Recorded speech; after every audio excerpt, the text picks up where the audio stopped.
Imagine building your own Netflix-style recommendation system for TED Talks using machine learning. In this video, I'll show you how to create a TED Talk recommendation system step by step using Python, from data preprocessing to similarity calculation. In order to building this project, you're going to be using here a dataset from Kaggle that called TEDx Talk. If you go down, you can see this the dataset called TEDx underscore dataset.csv. Just need to go on Kaggle and sign up with your Gmail account and click on download. So after downloading the dataset, just open the Google Colab and go on the runtime type and changing the runtime type in the GPU. As well as you need to also uploading here your dataset. You can see here TEDx underscore dataset.csv. And after that, you can see here, I already added the code in the Google Colab. You get this code in the description. You can easily grab the code. So let's see what actually happening inside this code. So first, you just give it here an magic command. It's nothing but for Jupyter Notebook basically, so that it can hide all of the informations in the shell output. And then you also import here NumPy as well as the pandas. So NumPy as NP, as is nothing but call alias, so that you can, you don't need to typing here NumPy again and again, you can just using this NP. So NumPy is basically for the numerical calculations and pandas is basically for the data preprocessing or data loadings. And matplotlib is basically for the data visualizations. And you also imported here the NLTK. So NLTK, why? Because our data is nothing but in the form of text. So that's why it also imported here the NLTK library, which have some of the features called Stopwords Removal or any kind of operation which is basically based on the natural language processing. Then you also imported the string. This is a by default functions in or like a method in strings. You can use it for those some operations, and you also import here the warnings. If you get any kind of warning, let's say up to date library that you're using, you may got some kind of warning. So we're going to just filter this warning. That's why. And then from scipy.sts, we have imported here the Pearsoners. It's basically for actually calculating here the correlations between the two variables. And then from nltk.corpus, we import here the stop words. You know that which are the stop words in English word. So that's why you also import it. Also the word cloud. Word cloud is basically help you to do one visualization that you can use it in your thesis paper or in your presentations. And then you also import here feature instructions.txt. You import here the TF-IDF Vectorization. So you'll discuss it in very details. Okay. And then the cosine similarity, you also discuss these things, why this cosine similarity is work and how it basically work. Okay, this is nothing but for calculating here the similarity scores between the two vectors or some vectors. And then we are downloading here the stopwords and also filtering here the warnings and give it here the ignore. That's it. Now you can using here shift enter, or you can also click in these buttons. And then it's simply going to loading here our datasets, and you can see pd.read_csv TEDx datasets. You can also give it to the absolute path. And df.hat, it's basically show here 5 row. You can see it will just give you a preview of 5 row. Okay, so I can close this out. You can see this 5 row. You can also new interactive sheet. You can see in the Google Colab. Okay, and we can see that there is some kind of nan value that you can see on here as well as the URL. It's not needed. So what you can do first, you check in the shape of the data. So how can you basically check that? We can check it like that, df.shape. And then you can also checking for the null value. So you can see that in the number of view, it has so many other null value. So whenever you're making here any kind of recommendation systems, it may be two types. It can be the content based or it can be the user rating based. So in this case, what we can basically do, we are simply going to making here an content based recommendation systems. Okay. So now what you can do, we simply going to split it, our posted that you basically posted on here that you can see that's our post, which time they actually posted. We're simply going to split it and try to see based on year and month, because if I see that it basically April 2020 or April 2020 like that. So we simply going to split it in the case of date and month so that you can basically do and data visualizations. So you can see I split it and also show the value count of the year. So you see that in 2080, the TED Talks is basically increases, it gradually increases. You can see in terms of 2006, it basically increases. Right now in 2026, so obviously it is increased right now, the podcast types. So we can see TED Talks is also very important for the influencer, for the students as well as the learners. Okay, and then what you can do, you are simply going to combining the titles and the details to the talks. Why basically see how you are basically creating here any kind of recommendation systems, you have bunch of text. So you need to also combine them into a detailed format so that you can apply it here directly. You don't need to apply it here for titles. You don't need to apply it here details separately. You can just combine it and you can apply it here because this is an textual data, and later on you are converting into the numbers. That's why. And you can see titles and the details, and you have to give it here a blank space and details, and also removing here some unnecessary informations like main speaker or details, this kind of thing from DF. And you also dropping here the NaN value as well as you in place it too, so that it can in place into correct positions or these exact positions. And you can see that these are details, which is combines of the title and details itself. Okay, cool. So that you didn't actually creating here any kind of other variable itself. Okay. And then you're simply going to taking here a copy. So you'd like to have a copy of our data for the future users. So that's why it's basically important in terms of saving your data. And then you're going to creating here a methods, or you can say functions for removing here the stop words. So you're using here the stop words that you already imported here. So stop words dot words, we pass it here the English. And then you're going to creating here an vectors, or sorry, vector not actually list, which is important word. And then we simply going to split it based on the text that is basically coming from here and convert it to the lowercase letter, because in our text we may have some case sensitive things. A should be capital, B should be smaller. So it's better you can converting all of the data in the lowercase letters. And after that, you can see we are basically iterate to all the value here and checking that if the word is not available on stopword. If it is not available, then we're simply going to put it inside our importance word and simply going to join them using join method to the strings. Okay, and simply running this out. And after that, we simply going to apply it to our details, because these are our full data sets, and we're simply going to apply it to our details, because from our details, we need also removing the stop words. Okay. So if I see this word, D is also removing. It's also is removing, maybe.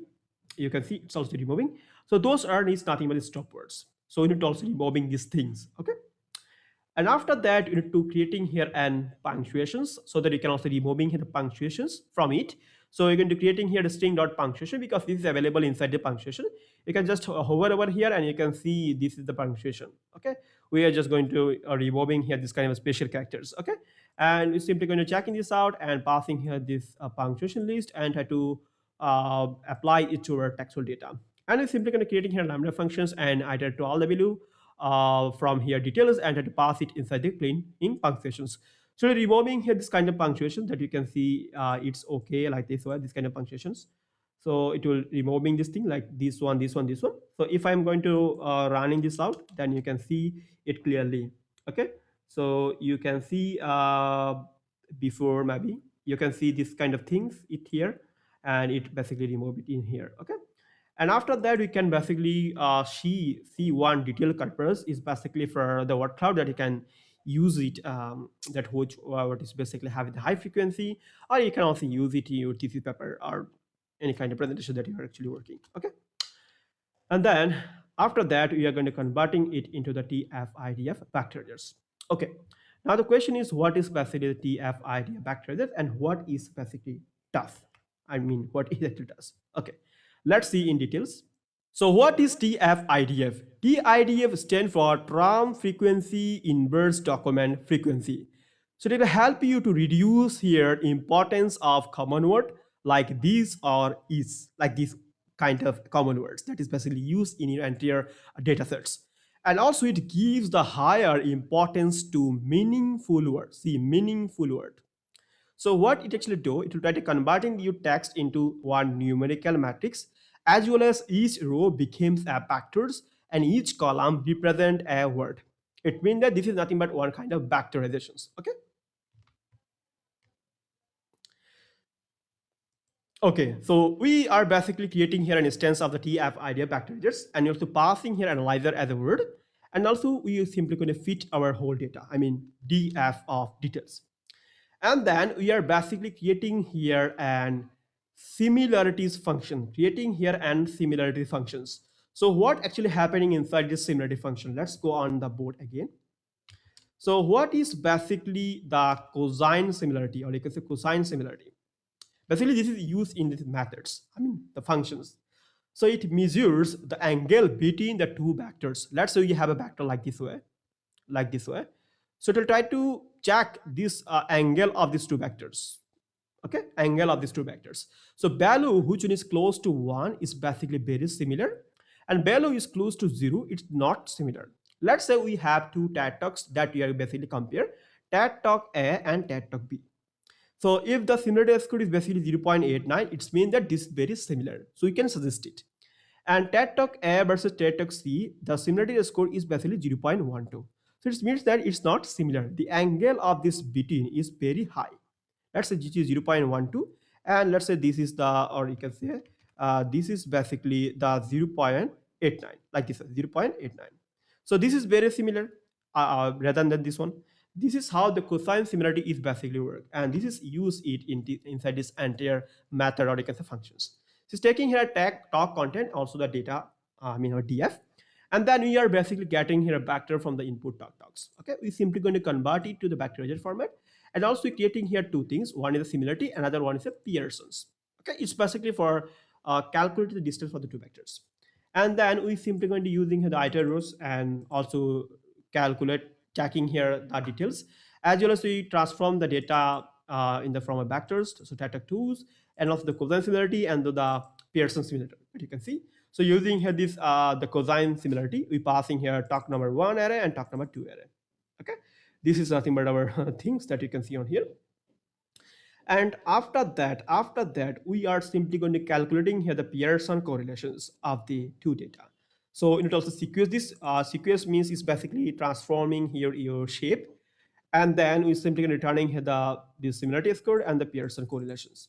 And then we basically creating here the functions that's called recommend talks, and taking here and talk content as the data, and we checking here the cosine similarity as well as the Pearson simulations, and we simply going to sort it based on the data, okay, in ascending order, and simply going to display here the middle speaker and the details. Okay, now you can see we have a talk content which one is called do school skills the creativity. Let's see the recommendation talk for this talk content. I mean, this is nothing but an description, you can say like that. So what are the time complexity for that? Because this is also encoding format. So you also think of the time complexity. Okay. So let's go on here. So let's see the time complexity inside of that. So for the TF-IDF vectorizers, because we do the two things, one is the TF and also the IDF, that's mean the time complexity should be the big O of n cross m. For the cosine similarity, it should be the big O of n square, because we are going to calculating for row and columns. And this is nothing but in a 2D matrices. That's why this is nothing but big O of n squares. So if the data sets become very large, you can also using here the sparse matrix optimizations that I'm talking about for the user ratings, and you can use some appropriate nearest neighbor if you have a large amount of data. So data set is quite small, so that's why we are just going to using this cosine similarity. And you can also fine tune using bird model as well. So we also show this out that how can you fine tune here the bird models. Okay. So you can see here this Stephen Jang and David Bismarck and Nicola Avena, like this way. So you can see this kind of actually recommendation they actually gave us, and you can see for this case time management and working hard to be become successful in life, this kind of thing, the main speaker, and this kind of recommendation actually give us. Okay. So you can also convert it into an application. You can using Flux, or you can using Fast API, whatever you can actually use. Even though you can using the React.js, you can creating here and codes, and you can connect to the Flux and and React.js and the Pythons. Okay. So that's it from my side. I hope you enjoy this full tutorial, and make sure to subscribe to the channel and share with your friends. And thank you and bye bye.